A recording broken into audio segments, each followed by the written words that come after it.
Hi and hello everyone. Today I will show you how to search for journal index in Web of Science and focusing on Arts and Humanities Citation Index. First of all, just go to library website. Next, click on Research Data Management link. And this link will bring you to Research Data Management website.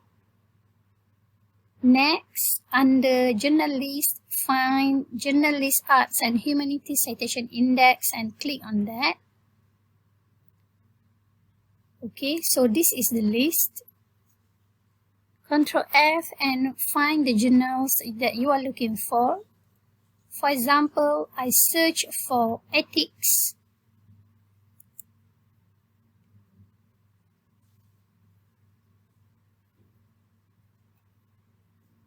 And yes, I found that ethics is indexed in Web of Science. And bear in mind that Arts and Humanities Citation Index categories doesn't have quartile. And finally,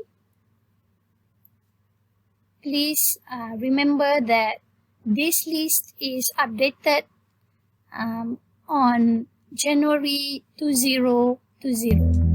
That's all from me. Thank you.